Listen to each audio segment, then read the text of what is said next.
एक ऐसे भक्त का चरित्र आता है व्यास जी। ब्राह्मण थे, ब्राह्मण कुल में उनका जन्म हुआ था। उन भक्त का नाम था श्री हरिपाल।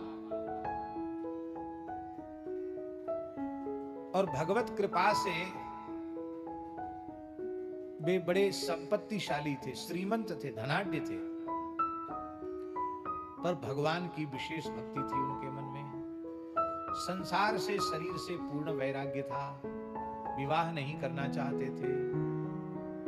लेकिन एक विप्र कन्या ने, वो भी बड़ी भक्तिमती थी, उस विप्र कन्या ने प्रतिज्ञा की कि जो 1000 साधु ब्राह्मण को रोज जिमाएगा मैं उससे विवाह करूंगी, और नहीं तो ब्याह ही नहीं करूंगी, ऐसी भजन करूंगी।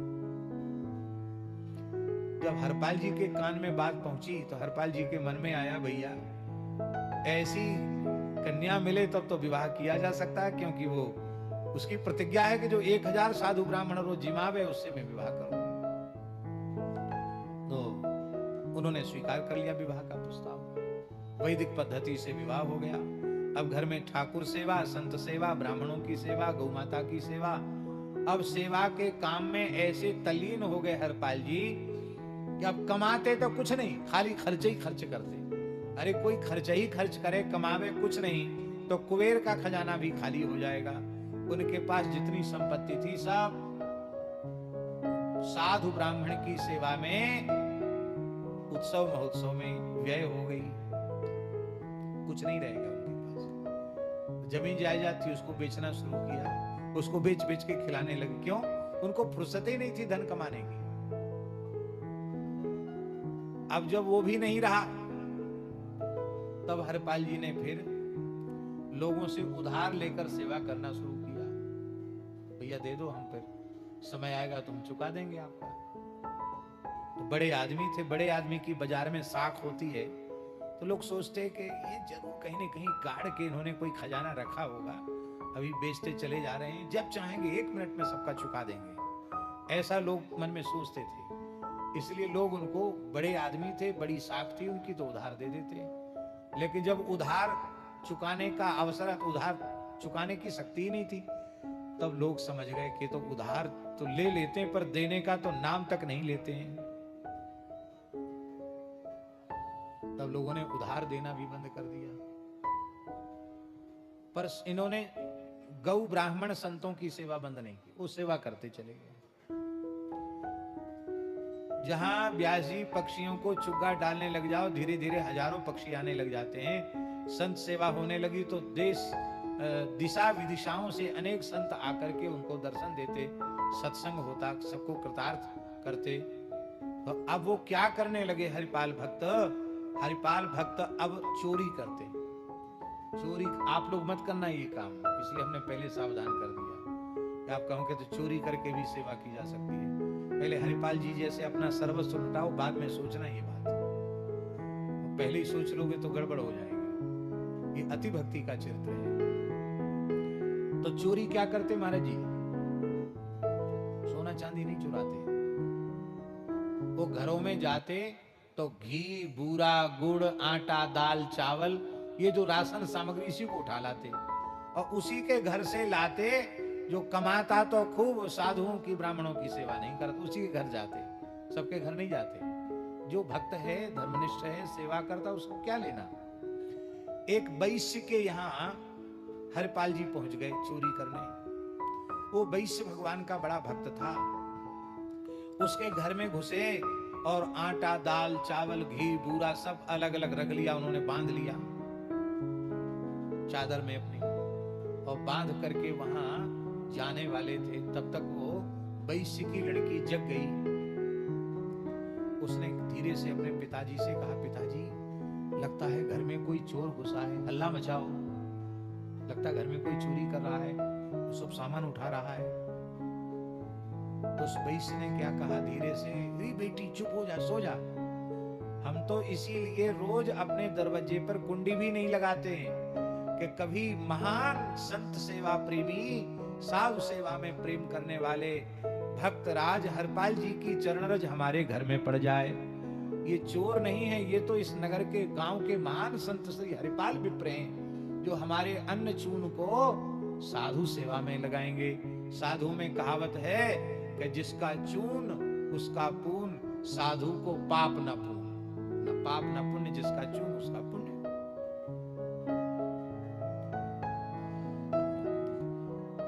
अब हरपाल जी के कान में बात पड़ गई, अरे बोलिए तो धोखा हो गया, किसी भक्त के घर में आ गया तो अपने गांठ का पिछौरा भी वहीं छोड़ के चले आए। और वो वैश्य भी कम नहीं था व्यास जी, वो वैश्य सवेरे ही सारा सामान लेकर पहुंच गया। बोले महाराज मेरे मन में बहुत दिन से मनोरथ था कि आपके यहाँ कुछ अन्न चून सेवा में लग जाए, आपका वस्त्र भी है, ये भी है, और कुछ अधिक ले जाकर उसने समर्पित किया।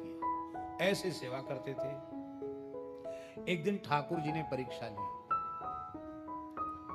जैसे ब्रह्मचारी जी के समाज साथ बड़ी जमात है, ऐसे ही कोई विशिष्ट महापुरुष आए, उनके साथ संतों की बहुत भारी जमात थी। और वो जमात जैसे हरपाल जी के यहाँ पहुंची, हरपाल जी ने सबको साष्टांग प्रणाम किया। आओ आओ महाराज महाराज, विराजो विराजो विराजो।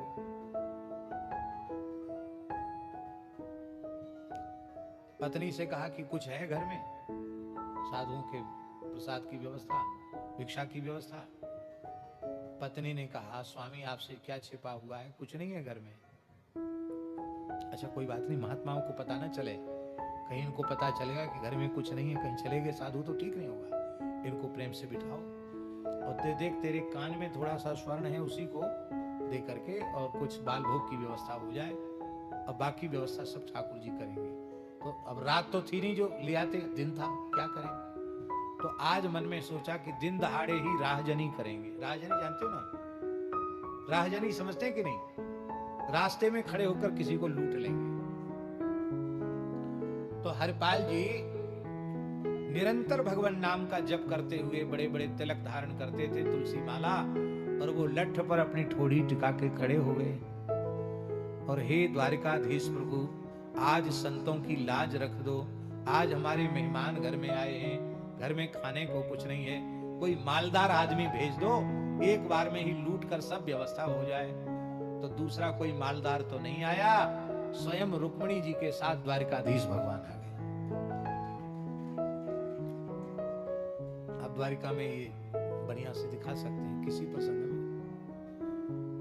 तो जैसे ही ठाकुर जी वहां चलने लगे द्वारकाधीश प्रभु, तो रुक्मिणी जी ने कहा कि प्रभु इतनी हड़बड़ी में इतना सेठ बनकर और इतना हीरा जवाहरात पहन के, कहां बढ़िया पगड़ी वगड़ी बांध के, खूब अंगूठियां पहन के, हाथ में क्या होता है वो सोने के कड़ा वगैरह पहन के, कमर में गोंदनी बांध के खूब सोना लाद लिया। भगवान बोले ये सेठ के नाटक में आप कहां जा रहे हो।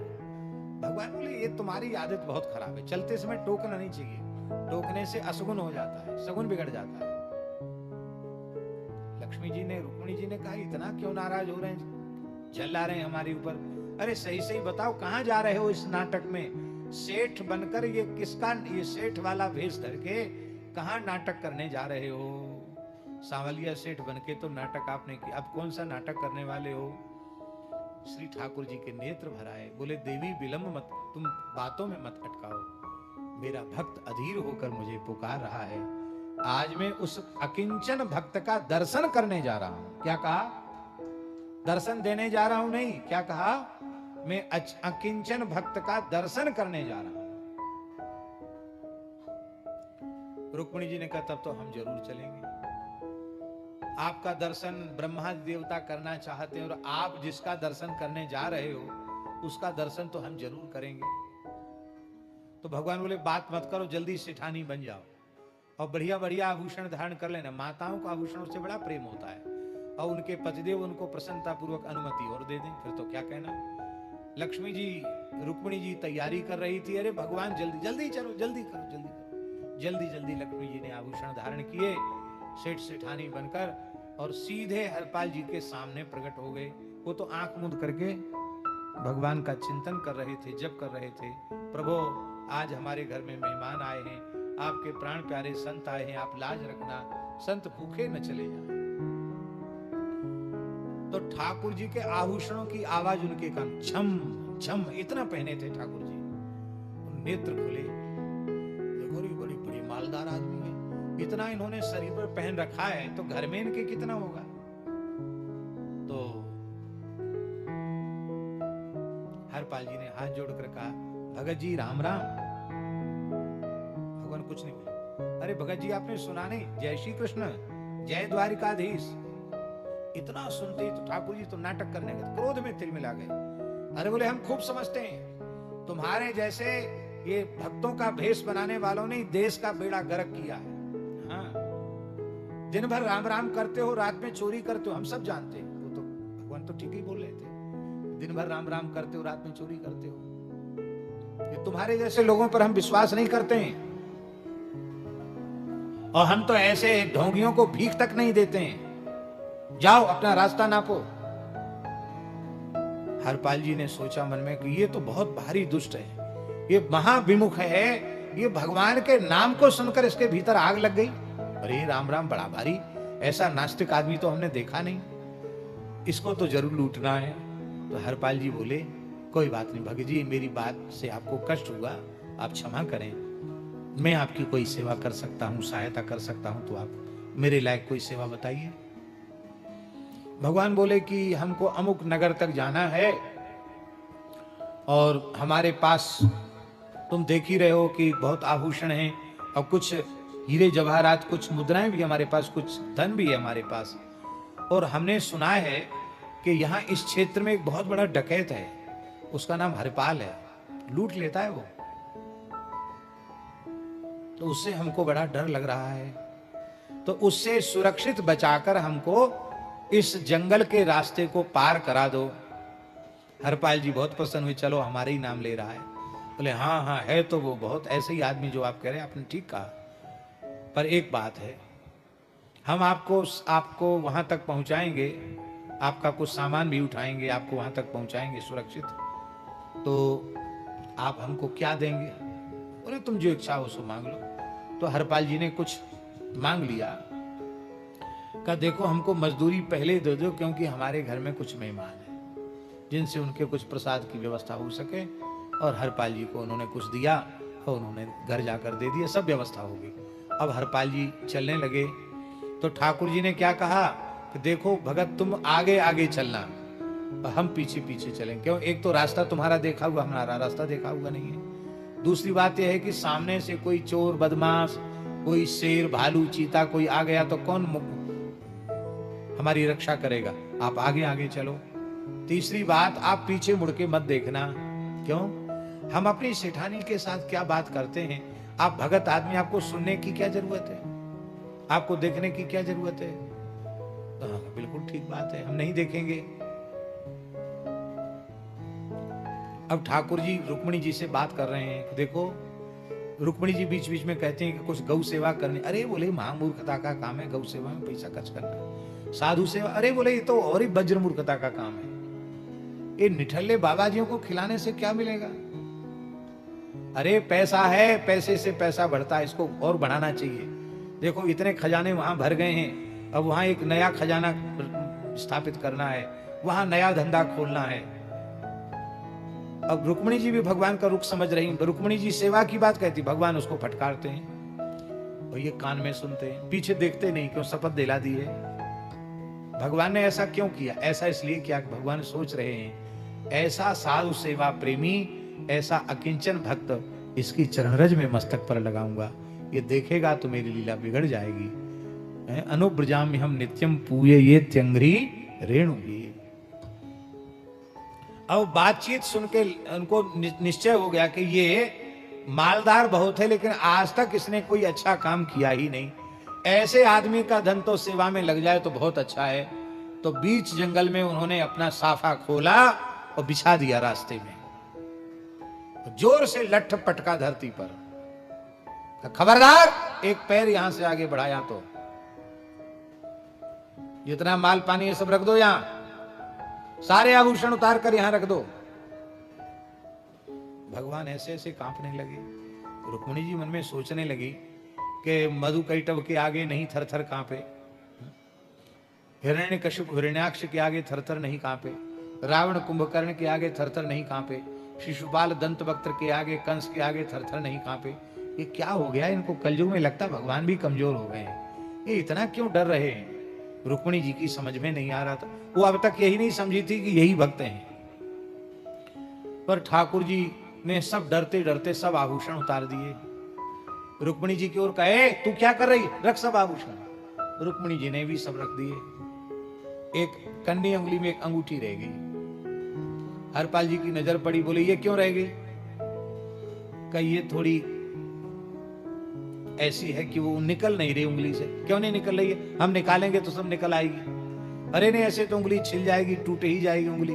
बोले उंगली छिले चाहे टूटे फिर ठीक हो जाएगी, पर इस अंगूठी को हम नहीं छोड़ सकते, क्योंकि पता नहीं कितने संतों की सेवा इस अंगूठी से हो जाएगी। उस अंगूठी को बलपूर्वक खींचना चाहते थे। रुक्मिणी जी रुष्ट होकर कुछ साप देना चाहती थी, तब तक भगवान द्वारिकाधीश रूप में प्रकट हो गए। बोलो द्वारिकाधीश की। और जब वे द्वारकाधीश हो गए तो रुक्मिणी जी भी अपने स्वरूप में प्रकट हो गई। हरपाल जी फूट फूट कर रोने लगे, प्रभु आप हमारे साथ लीला करने के लिए आपने ही नाटक किया। निहिकिंचन एक दास तासुके हरिजन आए, विदित बटो ही रूप भये, हरि आप लुटाए। नाभाजी कह रहे हैं भगवान लुट गए। भगवान ने कहा आप जैसे भक्त तो हमको लूट ही लेते, हम तो खुद लूटने आए थे। बहुत अच्छा हुआ, और अब ये संपत्ति आप अपने घर ले जाओ। अब अक्षय होकर यह धन आपके यहां रहेगा।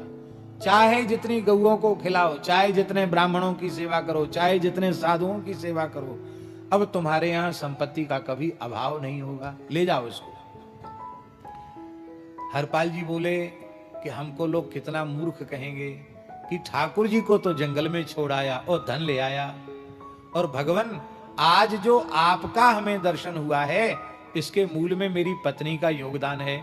उसकी साधु सेवा में भावना न होती तो आज आपका दर्शन हमें कैसे होता।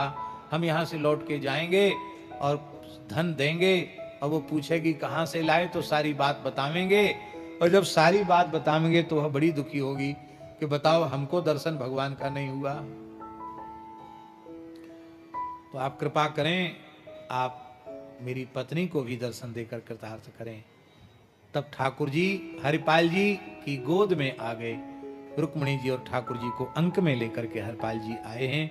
कलिकाल की घटना है, और पुरुष भी उन्हें भगवत साक्षात्कार कराने वाला होगा। और जो भगवान से विमुख प्राणी हैं, उनके सद्गुण ही उनके पतन का कारण बन जाते।